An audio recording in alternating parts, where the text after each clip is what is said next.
থাকবে এবং যেন বেরাদার আরো লেখা আছে কি সেই জমিনটা তামার হবে।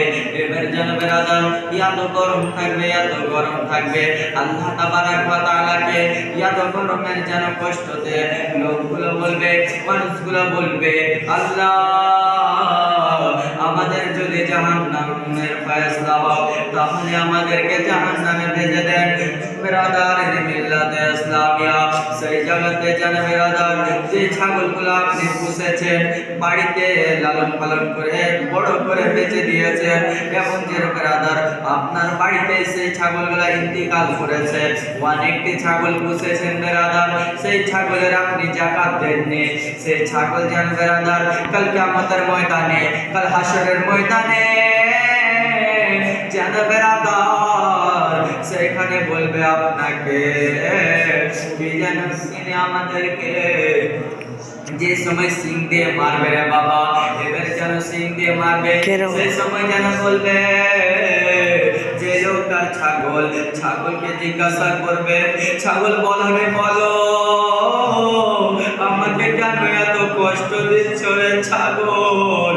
সেই সময় যেন বেরাদার, সেই সময় যেন বেরাদার ছাগলগুলা বলবে রে বাবা কি আমাদেরকে সব কিছু তুমি আমাদেরকে খাওয়াইয়াছ, কিন্তু বেরাদার আমাদের যে জাকাত দাওনি রে, এই কথা বলবে। আর যেন বেরাদার ছাগল নিজের পা দিয়ে সে মানুষদেরকে কুচলাবে, তো এত কষ্ট হবে রে বাবা। এবার যেন আল্লাহকে বলবে, আল্লাহ আমাদেরকে আপনি যদি জাহান্নামের ফয়সালা তাহলে আমাদেরকে জাহান্নামে ভেজে দাও আল্লাহ। তারপরে যেন বেরাদার সব পয়গম্বরের কাছে যাবে রে বাবা, যে সময় সব পয়গম্বরের কাছে যাবে সর্বপ্রথমে হযরত আদম আলাইহিস সালামের কাছে যাবে, আর হযরত আদম আলাইহিস সালামের কাছে যাওয়ার পরে রে বাবা বলবে কি হযরত আদমকে যে বলবে আপনি তো সবার আদি পিতা আছেন, হযরত আদমকে বলবে আপনি তো আমাদের আদি পিতা আছেন, আল্লাহ তাবারাক ওয়া তাআলা আপনাকে মা বাপের তৈরি করেছে, নিজের হাত মোবারক দিয়ে আপনাকে তৈরি করেছে, আমাদেরকে আপনি আমাদেরকে শাফাত করুন।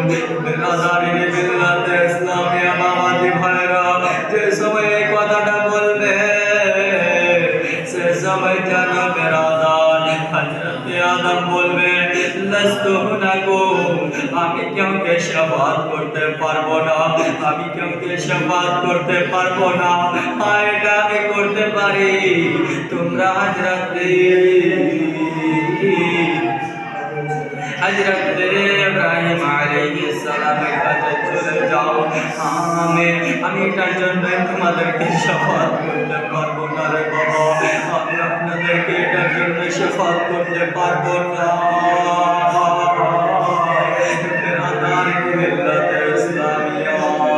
সেই সময় লোকগুলা জিজ্ঞাসা করবে বলো বলো আমাদেরকে কেন শাফাত করবে না। সেই সময় যেন বেরাদার বলবে কি আমি যে জান্নাতে আল্লাহকে জিজ্ঞাসা করেছিলাম না কি আল্লাহ আমি কেউ খাবো, আমি না বলে আল্লাহকে না বলে আমি কেউ খেয়ে নিয়েছিলাম রে বাবা, তার জন্যই আমার এটা ভয় আছে, তার জন্যই আমার এটা ভয় আছে কি আমাকে আল্লাহ তাবারাক ওয়া তাআলা আমাকে মাফ করবে কি করবে না। বেরাদার মিল্লাতে ইসলামিয়া তার জন্যই আমাকে ভয় আছে, আল্লাহ তাবারাক ওয়া তাআলা আমাকে মাফ করবে কি করবে না। কিন্তু রে বাবা তোমাদের একটাই আমি, তোমাদেরকে একটা সহযোগিতা করতে পারি, তোমরা চলে যাও হযরত ইব্রাহিম আলাইহিস সালামের কাছে। এবার জানো বাবা হযরত ইব্রাহিম আলাইহিস সালামের কাছে যে সময় চলে যাবে হযরত ইব্রাহিম আলাইহিস সালামকে বলবে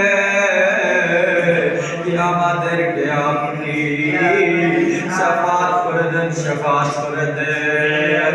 সে সময় হযরত ইব্রাহিম আলাইহিস সালাম পারবো না, লাস্তু হুনাকুম, আমি কাউকে শাফাত করতে পারবো না, আমি কাউকে শাফাত করতে পারছি না। তোমরা চলে যাও, এটা আমি করতে পারি। তোমরা চলে যাও হযরত নূহ আলাইহিস সালামের কাছে। আমি আপনাদেরকে এটার জন্য শাফাত করতে পারবো না, কেননা বেরাদার আমার জিন্দেগানিতে আমি 4টা কথা আমি মিথ্যা বলে দিয়েছিলাম, তার জন্য আমি আপনাদেরকে শাফাত করতে পারবো না। বেরাদার মিল্লাতে ইসলামিয়া ও আমার বাবাজি ভাইরা, কাল কিয়ামতের ময়দানে, কাল হাসরের ময়দানে কথাগুলো যদি একটু দিমাগে লাগাও রে বাবা, তবে তোমরা একটু যদি কাল কিয়ামতের ময়দানের জন্য আপনারা একটু যদি সচেতন চিন্তা করে দেখেন কি কাল কিয়ামতের ময়দানে, কাল হাসরের ময়দানে আমাদের কি হবে বেরাদার। জানা বেরাদার হযরত ইব্রাহিম আলাইহিস সালাম বলবে, আমি 4টা কথা মিথ্যা বলেছিলাম রে বাবা। 1 নম্বর কথা হচ্ছে আমাকে ইহুদির লোকেরা বলেছিল চলো চলো একটা মেলায় চলো, আমি বলেছিলাম কি আমি যেতে পাবো না, আমি এটার জন্য যেতে পাবো না, আমাকে জ্বর হয়ে গিয়েছে, আমাকে জ্বর হয়ে গিয়েছে। আমি আসমানের দিকে মুখ করে সিতারার দিকে রে বাবা, চাঁদের দিকে মুখ করে সে সময় জানা হযরত ইব্রাহিম আলাইহিস সালাম সেদিকে